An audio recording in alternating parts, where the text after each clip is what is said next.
I'm Hungarian.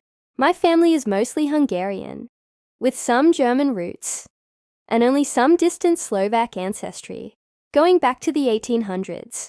But this piece of history hits closer than I expected, because part of my family once came from the western region of what is now Slovakia, around modern-day Bratislava, or as it's known in Hungarian, Pojon, and in German, Pressburg.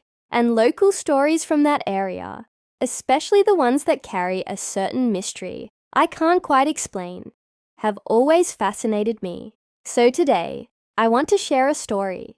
It's about Ľudovít Štúr, and a quiet, symbolic, almost mystical event that took place at Devín Castle, exactly 189 years ago, on April 24th, 1836.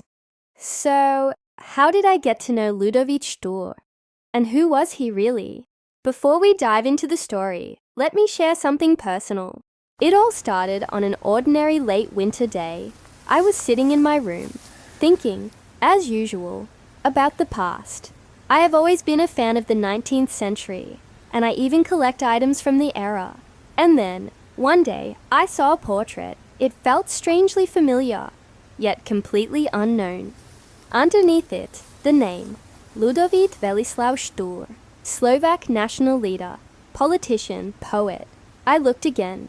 His angular features, those intense fiery eyes, a posture full of dignity, even defiance. He seemed challenging. I got curious, and soon I started reading about his early life in Hungary, his struggles, his youthful love tragedies, his inner conflicts, his political journey, and the radical transformation of his ideas. His final isolated years in Modra. I even found some of his original Hungarian language articles, published in 19th century Hungarian newspapers. Is it fascination? A strange form of admiration? Or maybe a distorted mirror of myself? Whatever it is, it stayed with me. Now, very briefly and objectively, who was Ľudovít Štúr?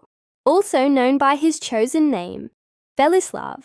He was a Slovak revolutionary, politician, poet, and thinker.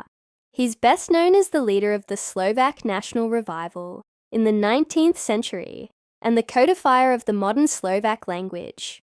Today, he is celebrated as one of the founding figures of Slovak identity. So how does all this connect to the secret ceremony at Devín?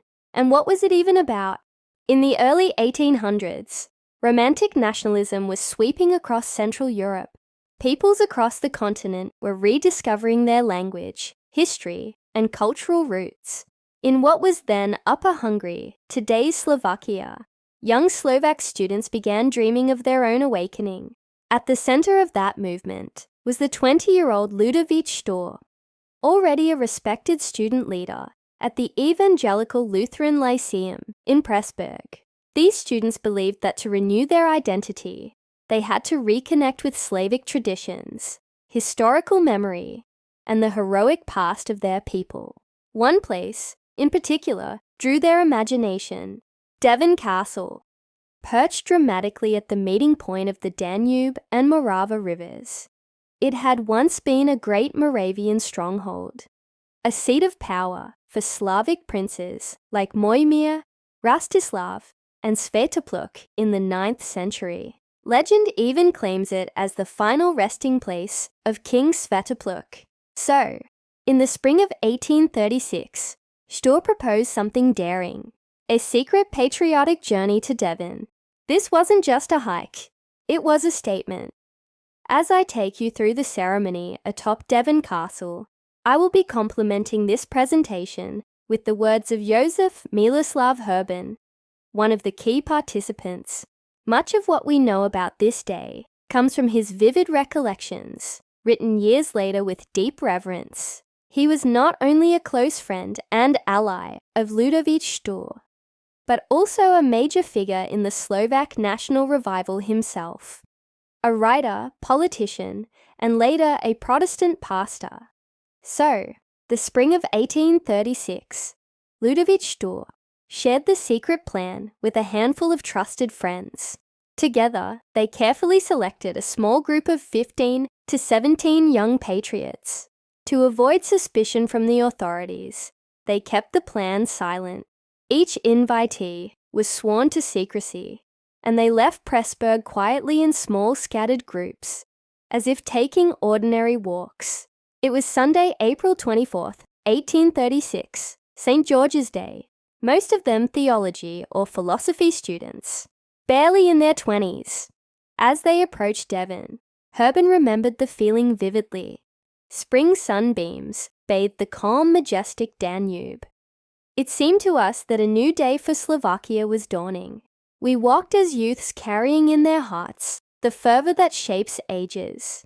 We barely dared breathe, so as not to offend the sacred relics of our father's glory. With heads uncovered, they sang a song written by Štúr himself, set to the melody of Nitra Mila Nitra.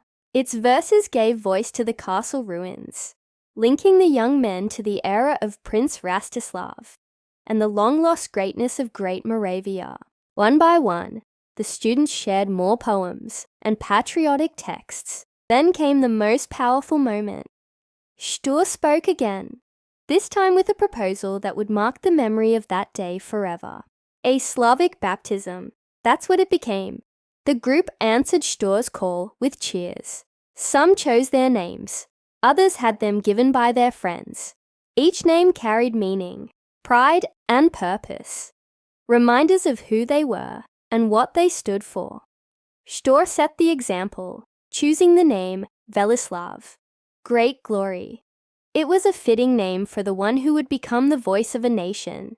Others followed: Miloslav, Bogislav, Dobroslav, Horislav. No official record of the naming ceremony was kept. It didn't need one.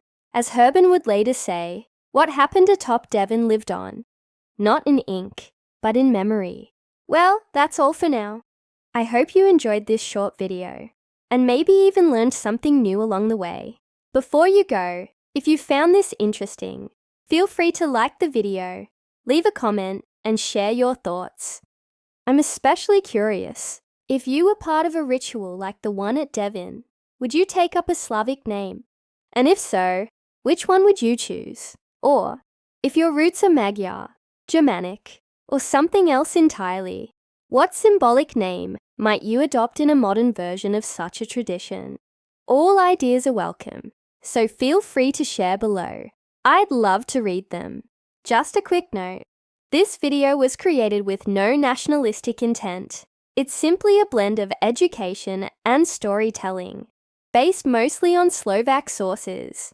If there were any translation mistakes or historical slips, I apologize. If you'd like to hear more about Štúr, his companions, their personal stories, love lives, transformations, or poetry, just let me know. There's more where this came from. Next up, likely something on the early Magyars, or another corner of related history. Thanks for watching. Take care and see you soon.